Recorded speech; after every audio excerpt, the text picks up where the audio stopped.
This is Art 71 Impala hard top. It's a nice car. It came in, you know, pretty decent. It wasn't as bad as the other cars. We did a lot of, you know, not a lot, but we did all of the metal work that needed to be done. It was some rust in the trunk. It was a little bit of rust in the floor. We patched it, chased all the other rust down. We stripped the entire car to metal. Whatever rust repair that needed to be done, we went ahead and did it. Also, you can see we smoothed the firewall. We got it ready for the next stage, which is where we at now, paint and body. And I just wanted to kind of go over a couple things. You know, we talked about parts, you know, prefer to buy parts versus, you know, sometimes you have to fix what you have. His doors wasn't extremely bad as far as rust, but once we stripped them, they had a lot of dings and, you know, things that was covered up with body work. So, you know, we had to do a lot of, you know, fixing work, pick and pull. This was a patch that was made to cover up the piece. It was damaged. I don't know what it was in here they just covered it up, but we just cut it out, made a new patch. All of the areas where they had all of when back in the day, they used to repair dents by drilling the screw in it and pulling it out, where it always leaves a hole. Well, you know, we had to weld all of that stuff up and get it out pretty much straight as we could. And then now we'll go to the next phase of, you know, body working the door. But the door isn't a bad door. Like if you look at the door, the gaps are very well. Everything lines up pretty good. It's not super duper rotted out at the bottom. You know, just the damage that was done to it. So this is like if you bring me a car and it has a dent in it. You know, obviously it was a lot of little dents and it was more extensive, but this is the phase before you get the body work to where you get all your metal laser straight beforehand, and then you can go ahead and use as less amount of body filler as possible to have a nice paint job, you know, and still get it flat. If you see the black down here, obviously you remember we did quarters on it. The car needed quarters, so we did both quarters. That's done. Now we started on the roof, being that it was on the rotisserie, we just turned it sideways and, you know, went to the bodywork phase of that. So Mr. Thomas starting the groundwork a bit. We did find a rust area on the driver's side that we patched.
We also took the front windshield out to get in, you know, actually to check the channel to make sure it wasn't any rust. It was one piece up here that we welded up a new piece, fabricated it, as well as right here at the bottom. So it was minimal. Like we've seen on the 75, we had to take the whole cowl off. There was that much rust in there to get access to it to fix it. So the amount that was on here was minimal, but we did, you know, chase it down, and now we're going to bodywork phase of it. We got it, you know, primed, and now we just basically just chasing any imperfections that we see.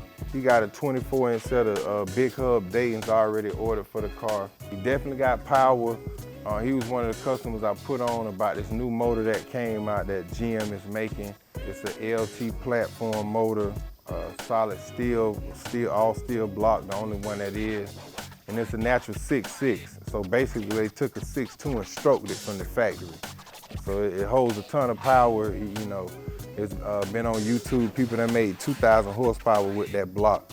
Obviously he's not gonna go 2,000, he'll probably be around 1,000, you know, 1,200, you know, with the blower, you know. But it's built rock solid, so if he ever decide to go that high, his rear end and everything is pretty much built for the punishment. The primer that we're using, the black will just show you imperfections. Black is, like, I remember the first time I painted my car, I went to go get my Cadillac painted black, and this was in like 2000.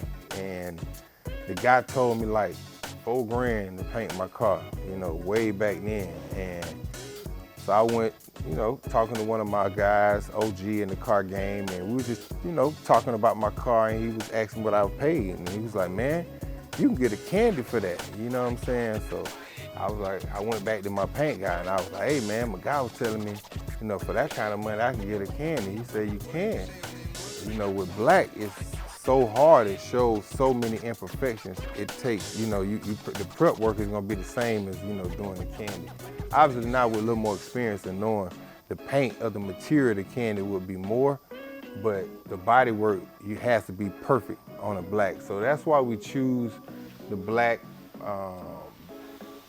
tinted primer to kind of like double, triple check imperfections, even with the shine.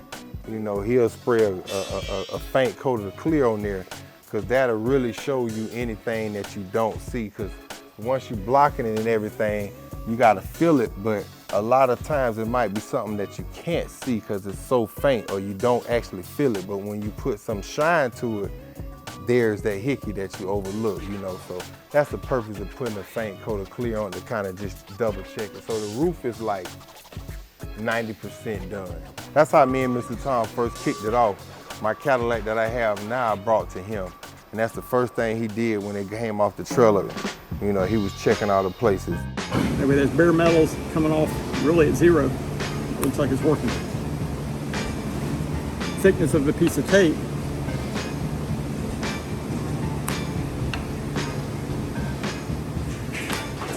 Coming out about 8. That's good if you're not planning on stripping it to the metal, and you know, maybe the car in good enough shape, you're trying to just do a quickie, you know, sand it down, mask it up, you know, any minor body works, take care of that, and then you can shoot it. But something like this, a full restoration, you stripping every inch of it to the metal anyway, you're gonna find exactly what you got, and then from there you can make a decision. You know, like this one, this door, we just felt like being that we couldn't find one and it was in decent shape for how it's lined up. You know, the majority structures, part of it is not rotted out. It was just the dings that was in it, you know, so we just repaired all of that, and then now we got a good door. It's just, you probably could have bought this door for, you know, $600-700, depending on, maybe $4 or $5, depending on the condition of it, you know. And then you got to think about shipping if it's not in state, so, you know, you might got 12 hours in it just to get it to this point here, you know, so 6 in one hand, half dozen in the other, you know, and then we don't have to wait. We can just keep on going, because we want to let the customer know that we're on top of it too at the same time, even though we got more work that's going on, so. Yeah, but everything on this car already, like I say, every inch of it, you can see, have already been stripped. You know, a lot of people not gonna go as detailed. When I say every inch inside of the tail light bezel housing, you know, a lot of people are gonna overlook that. The surface rust that's in there. Mr. Lofton car, when we took out the weather stripping, it was rusted in there. So you wanna clean all of that up.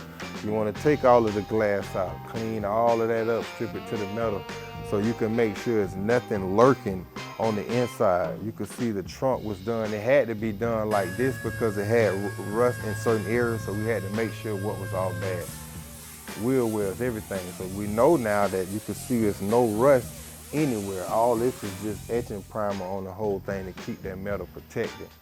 And now we can do whatever we want with it. You know, we can paint it, you know, we can undercoat it, you know, we could dynamite it, you know, so many options we can go at this point, and we know it's 100% rust-free.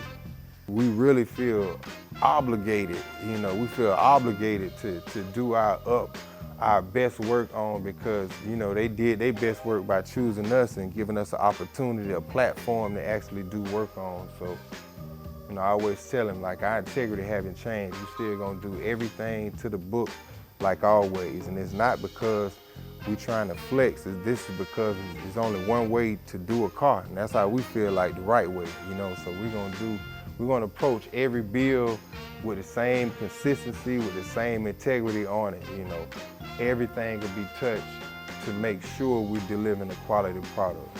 I see some cars on channels, not to badmouth nobody, but I just see some cars where you'll see that none of this was stripped. You'll still see, because it's a lot of stuff you see on it is surface was.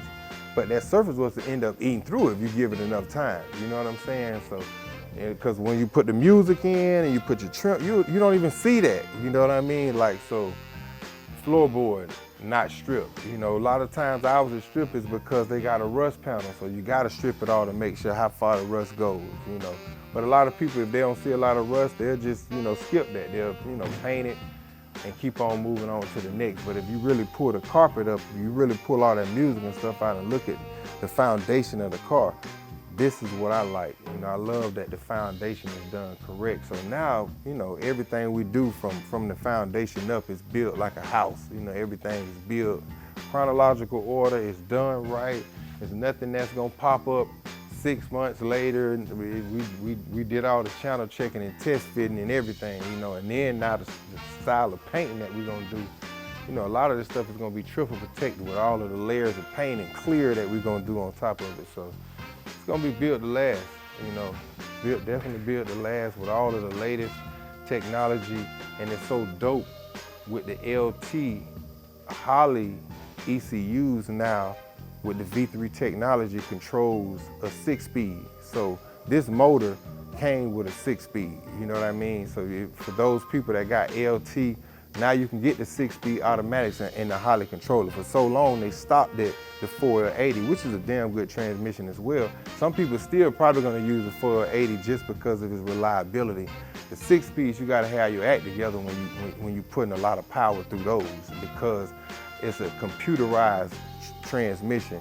You know, the 480 shifts off of clutches. It's a computer inside of that 6-speed and the 8-speed and the 10-speed that tells it when to switch, and all of that stuff got to be dynoed and programmed correctly. If not, that's why they get a bad rap. You know that, you know, it was the people, all the playing around to the motor, and you didn't tweak the transmission to accommodate it. Now, a 4L80 is something that people have built to withstand 1,000, 1,200 horsepower, you know, all day long. And that's why for so long, Holley was just sticking with that 4-speed, but it controls the 6-speed now too. So I think that's real dope for all of the people that's, you know, some people are techie people. Like, they want the latest transmission. They want the more gears. Like, they don't want to hear that shit about his more pipes reliable. No, I want to have tap shift, 6-speed, you know what I'm saying? Like, just out of the techie vibe, you know. And the new Holley, it controls it if you have sport mode on your transmission, if you have tow mode on your transmission. All of those features will still be retained through the Holley software. I loved it when I found out about it on the accident. You know, we was doing the Holley programming on the Monte Carlo, and you had to update the ECU to the latest firmware. And just going through that on the site, I'm like, it said, now control 6, like, oh shit. You know, Holley always been the leader of the pack, but they still pushing, you know, that tempo. So that's dope. So Holley, you know, we'll get the Holley ECU on this one. Probably do the, instead of the Terminator on this one, we probably will do the Dominator.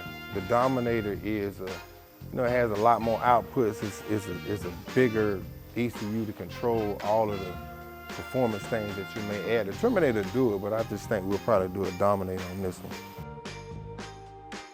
As you can see, we got a couple frames that's done. This frame is to a car that is for sale. It's a 75 Caprice Classic convertible. A lot of stuff was done to it though. Bare brakes, QA1, coilovers all the way around, you know. All the suspension, everything is brand new on it. But this is Art's nice chassis that we built. If you guys remember, his is a hard top. And if you know the hard tops have an open channel here. So we just capped it. We left the access to mount the transmission cross member. It's just covered with plastic when we picked it up from the powder coaters. We got everything powder coated to gray. He's gonna have gray interior, so we kind of custom, you know, color coordinate to his liking. He did want to leave the QA1s, the natural color, I guess, for a two-tone. So looks real clean. We were gonna paint it, but now that we didn't, the rear end has been sent out to be powder coated to match because it was a raw finish on it. So once that's done, we'll have that pretty much bolted up. But all the suspension work is done, everything's back together. And you know, so you're kind of going two phases on these cars. You're doing the frame work, all the suspension work, the bottom up, and then, you know, now this car, being that it is a hard top, we could do a lot of the body work on the rotisserie because it has that structural support from the roof. The convertible, you gotta have that brace kit built inside of it to kind of keep it from flexing. So we got you coming, Art. We're gonna keep you proud, my brother. Tell the wife we on top of it. Holla back.